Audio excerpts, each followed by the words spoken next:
Ohio, and she has 19 years of service. I want you guys to be listening to all these years of service that we're going to be talking about, people here. Her favorite trip that she and her husband Earl did, well, maybe you didn't take them, I'm not sure. You did take them? Okay. We only missed one, and that was the first Disney trip. Oh, you didn't take Earl to Disney. Oh. So that was Vienna, Salzburg, and Prague. That was her favorite trip. She is an excellence achiever, and she is close to her 1 million in sales. You're at 960-some thousand, right? That's awesome. So we're going to have Amy just do a little review of that call and some of the key points on that call. That's right. I already got to listen to it. Yeah. Well, and when I was listening to the call, it was the day of my sales meeting, and I completely changed my sales meeting because I thought my team needs more bookings. I mean, how many of you need more bookings on your calendar? And how many of your teams need more bookings on their calendar? This is a really good meeting activity, and we ended up spending at least 45 minutes on it. And I'll just kind of go over it, because how many of you did not hear about it? Okay. And you can still go back and listen to the recording, too, so it was really good. But you want to teach your teams to be intentional about booking 2 to 3 shows at every show. And that's actually getting the date on their calendar at the show, because, like Terry said, it's easier to do your job at your job versus following up and making phone calls. And I know it's always easier to call somebody and change a date than it is to call them and get a date. Because if you set a tentative date at a party, then you can follow up with them, and if you have to move it, they'll usually move it, but if you call them to set the date, a lot of times you don't get a call back, and you just feel like a stopper. But you said that the first booking replaces the show that you just did, the second booking helps you grow, and the third booking helps against cancellation. So you really want to try to get 3 bookings, but definitely 2. And I know I've been kind of watching my team's stats, and I'm not seeing the bookings on a lot of their calendars. And a full calendar is going to create confidence. Can you repeat that? You're talking really fast.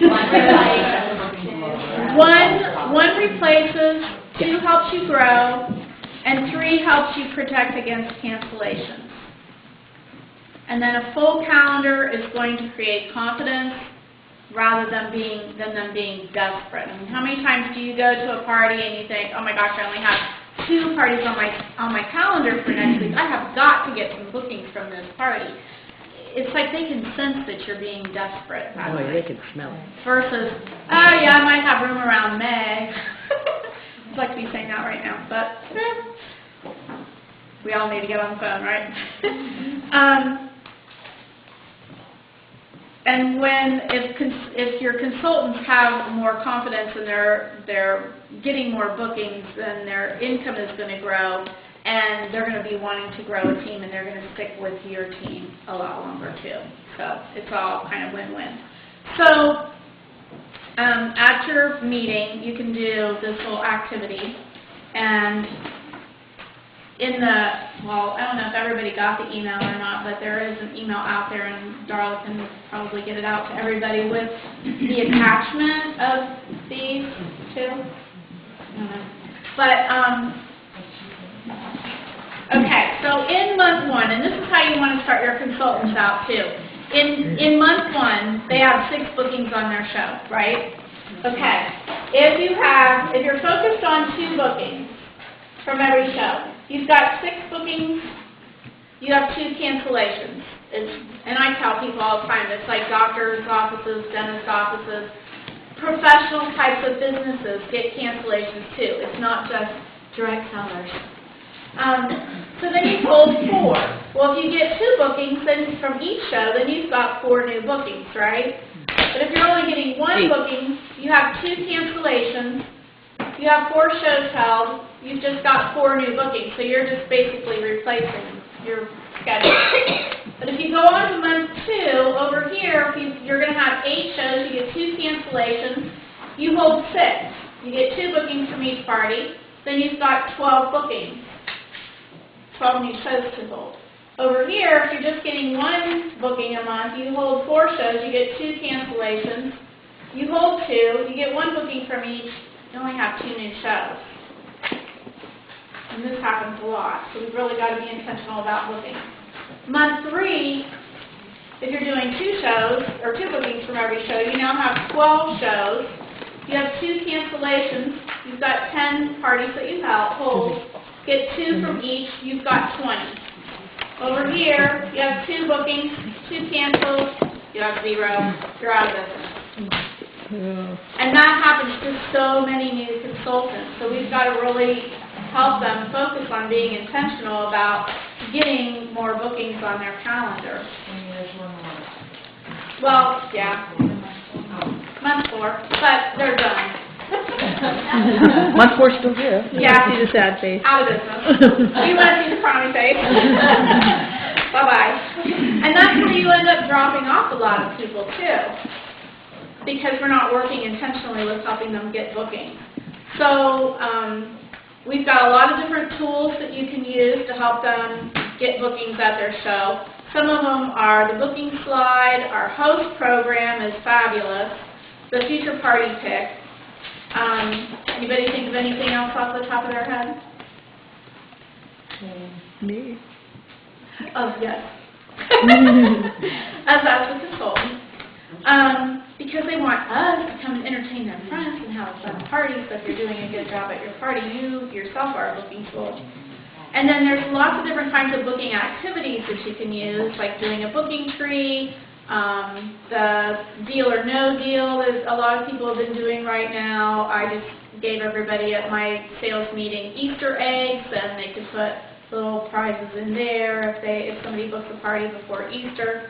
The booking beads was a big deal a couple years ago. You want your consultants to have a lot of different booking tools that are in their toolbox that they can pull out. Because they're not doing the same thing every month, and they don't necessarily want to do booking activities every single month where they're giving away prizes, because our host program is really a good host program, so they really shouldn't have to. I mean, maybe to jumpstart their business or get things moving or something.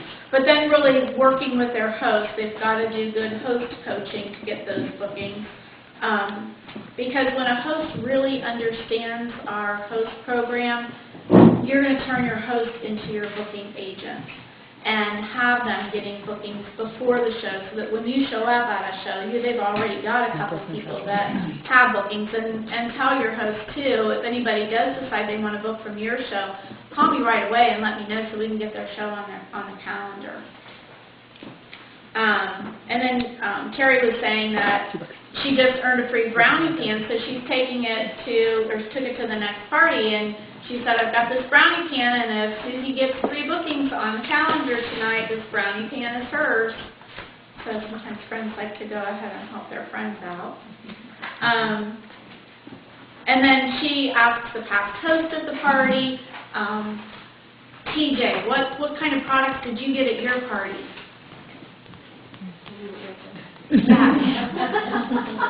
I got the rock rock. Oh, isn't that awesome? So have you been using it a lot lately? I have. I'm What- in love with the wings. The wings. Good. That's a good recipe, isn't it? So what 50% off item are you getting tonight? Oh, man. I think I'm going to have to get the other one. Oh, good, because you want both of them, right? And then also ask the current host, what's the 60% off item that you're going to get when you hold up the flyer of what the host special is, and find out what she's getting. And that, I think, creates a lot of interest in booking parties, too.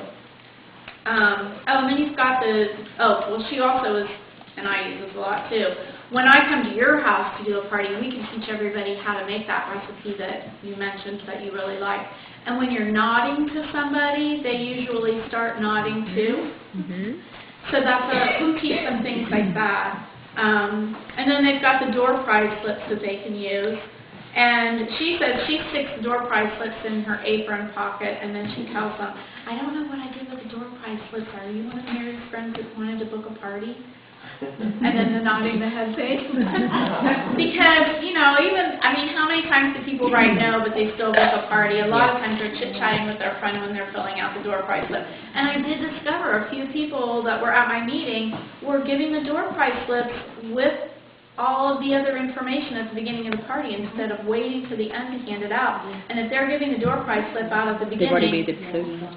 they make their decision at the beginning, and they don't wait till the end until they've gotten to know you, because people, if they know, like, and trust you, they're more likely to invite you into their home and teach them to get to the parties early so that they can kind of get to know the guests and everything and talk to the guests. I know I've gone to a lot of different home parties, and the consultant is kind of standing over by her stuff until she's ready to do her demo, and then she does her demo, and then, okay, I'll be over here.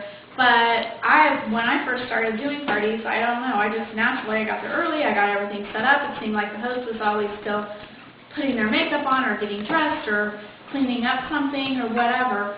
And so I was greeting people at the door and getting to know them and filling out their name badges and all of that kind of stuff. So, and then, yeah, just teaching them to overcome objections like too busy, messy house. They want to address those during the party, just kind of like the products, too. So, that's it.